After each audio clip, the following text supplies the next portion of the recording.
بسم الله الرحمن الرحیم. بینندگان گرامی، در برنامه گنج رمضان قرار داریم. واقعا گنج های رمضان بے پایان هستند و یکی از گنج های ماه شریف رمضان این است که الله متعال روزدار را تمام گناه های آن را می بخشد. این از رحمت و فضل الهی می باشد که برای بندگان خود کارهای آسان را می گذارد که گناه های آنها را تازه کند. از ابو هریره رضی الله تعالی عنه روایت است که در صحیح مسلم الصلوات الخمس والجمعة الى الجمعة ورمضان الى رمضان مكفرات ما بینهن اذا اجتنب الكبائر. نمازهای پنجگانه، انسان وقتی که 5 وقت نماز فرض خود را میخواند، هر گناهی که در بین این 5 نماز میکند به سبب خواندن نمازهای فرض الله متعال گناههای آن را میبخشد.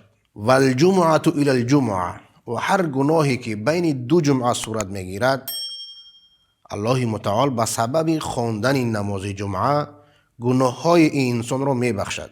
و رمضان الى رمضان، و هر گناهی که بنده مسلمان در بین 2 رمضان میکند به سبب گرفتن روزه ماه شریف رمضان البته الله متعال تمام گناههای آن را میبخشد اگر که گناههای کبیره را ترک کند.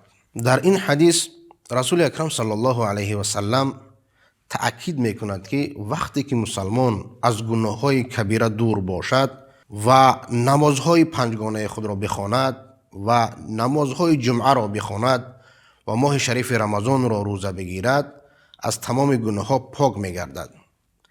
ولی حدیث دیگری است که رسول اکرم صلی الله علیه و سلم میفرماید من صام رمضان ایمانا و احتسابا غفر له ما تقدم من ذنبه.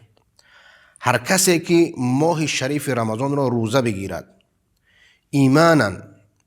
ایمانا بوجوبه، یعنی ایمان داشتن به فرض بودن ماه شریف رمضان، یا اینکه ایمان داشتن، باوری داشتن به اینکه الله سبحانه و تعالی پاداش این روزدار را میدهد و هرگز پاداش آن ضایع نمیگردد. و احتسابا، یعنی این اجر و ثواب را تنها از الله سبحانه و تعالی منتظر بودن و از هیچ کس پاداش منتظر نباشد، یعنی روزه آن به خاطر ریا نباشد.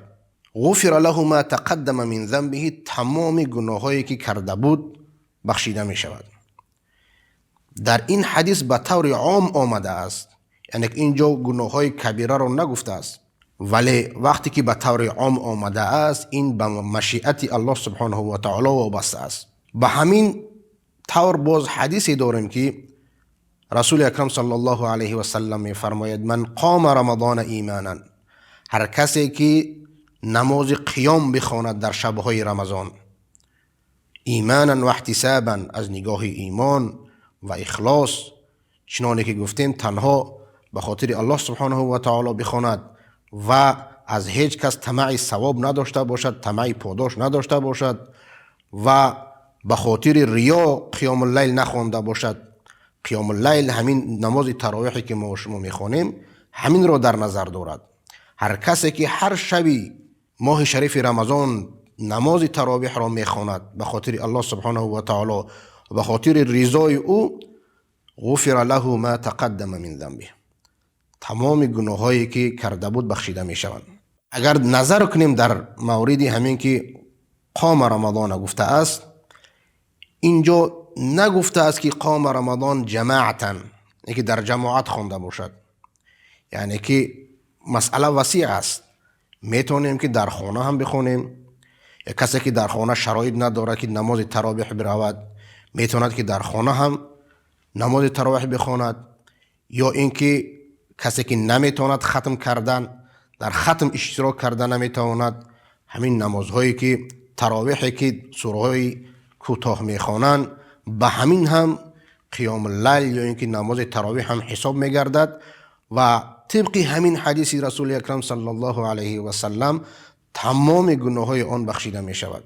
و دیگر حدیثی که میگوید و من قام لیلة القدر ایمانا و احتسابا غفر له ما تقدم من ذنبه، هر کسی که شب قدر از نگاه ایمان و اخلاص زنده بدارد شب قدر را، تمام گناه آن بخشیده می شود.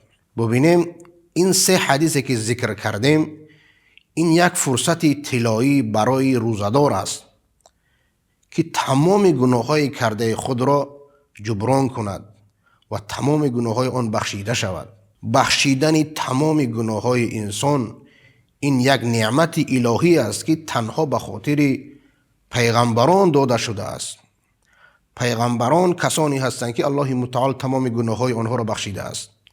ولی روزدار اگر که روزه را به طور خالص و به خاطر ایمان باوری کردن به ثواب آن و باوری کردن به الله سبحانه و تعالی بگیرد و نماز تراویح را از نگاه ایمان بخواند، نه به خاطر ریا، و شب لیلت القدر زنده داری بدارد، همون پاداشی که برای پیغمبران داده شده است که تمام گناه‌های آنها بخشیده شده اند، این روزدار در همان پاداش با پیغمبران یکجا می باشد. میماند مسئله گناه کبیره. آیا گناه های کبیره در این حدیث ها داخل می شود یا نمی شود؟ فکر میکنم که اگر انسان مسلمان و انسان روزدار همین روزه را به طوری که در این احادیث آمده است روزه بگیرد، این به معنای آن است که روزدار از تمام گناه های کرده خود پشیمان شده است. و بخشیدن گناهان کبیره از خود شروط دارد، شرطهایی دارد که باید انسان مسلمان از گناه کرده خود پشیمان باشد، دیگر آن گناه را نکند و خود را از گناه کبیره بکند. وقتی که روزدار این روزه را به طور کامل میگیرد، البته که از این گناه‌های کرده خود پشیمان است و برای آن مژده بیشتری الله سبحانه و تعالی در سوره فرقان میگوید که الا من تاب و آمن و عمل صالحا فاولئک یبدل الله سیئاتهم حسنات. هر کسی که توبه کرده است و ایمان آورده است و عمل صالح کرده است، الله سبحانه و تعالی گناهان آنها را به ثواب مبدل میگرداند. حافظ ابن رجب میگوید که وقتی که انسان توبه میکند از گناه کبیره و هر لحظه که آن گناه در یاد او میزند زجر میکشد و باز هم توبه بیشتر میکند، گریه میکند، این همه عملهای نیکی که بعد از کردن توبه انجام میدهد، این سبب آن میگردد که تمام گناههای کرده آن به ثواب مبدل میگردد. یک حدیث هم است که رسول اکرم صلی الله علیه و سلم میگوید روز قیامت کسی که در آتش جهنم سوخته است او را خارج میگردانند و به او میگویند که گناهایی که کرده ای آن را بر ثواب مبدل میگردانیم. بعد از آن میگوید که من گناهایی در دنیا کرده بودم که آنها را اینجا نمیبینم، یعنی که آن گناه ها را آورده به ثواب مبدل بگردانید.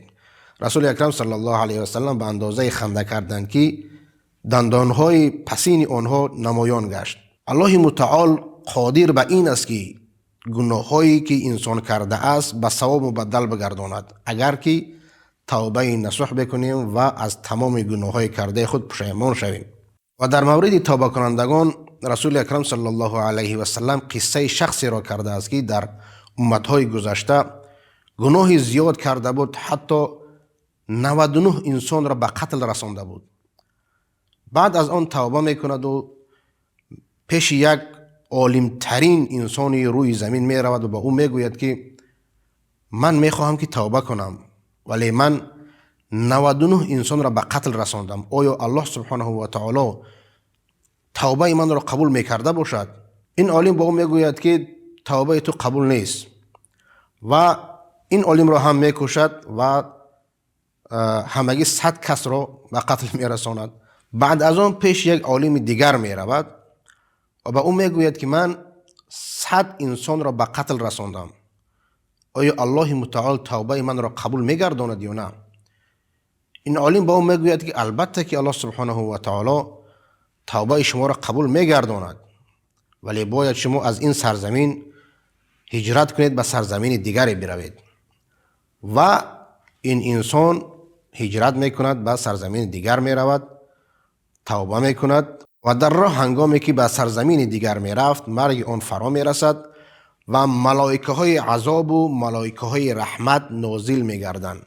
ملائکه های رحمت می گویند که این انسان می خواست توبه کند یا که توبه کرده بود و حالا در راه هجرت است، ما باید روح آن را بگیریم. و ملائکه های عذاب می گویند که ما باید روح آن را بگیریم، چون که این انسان در حیات خود هیچ عملی خیری نکرده است و 100 انسان را به قتل رسانده است. در همین حالت یک ملائکه به شکل آدمی می آید و به آنها می گوید که باید ما از همین جایی که این انسان وجود دارد تا سرزمینی که باید به آن می رفت و توبه می کرد یا اینکه سرزمینی که به آن هجرت می کرد آن را بسنجیم که به کدام از این سرزمین ها نزدیکتر است. و وقتی که می سنجن و می بینن به سرزمینی که آن میخواست به آنجا برود به آنجا نزدیکتر بود و بعدا ملائکه های رحمت آن را قبض روح میکنند. از این حدیث معلوم میگردد که الله سبحانه و تعالی بر بندگان خود خیلی مهربان است. ببینید که انسانی که 100 کس را به قتل رسانده است ولی بعد از آن که توبه میکند و از کار کرده خود پشیمان هست و به سوی الله سبحانه و تعالی روی میگرداند، الله متعال گناه های آن را میبخشد. و این ماه شریف رمضان یک فرصت طلایی برای ما و شما است که از تمام گناه های کرده خود پشیمان گردیم تا اینکه الله سبحانه و تعالی ما و شما را ببخشد. و السلام علیکم و رحمت الله و برکاته.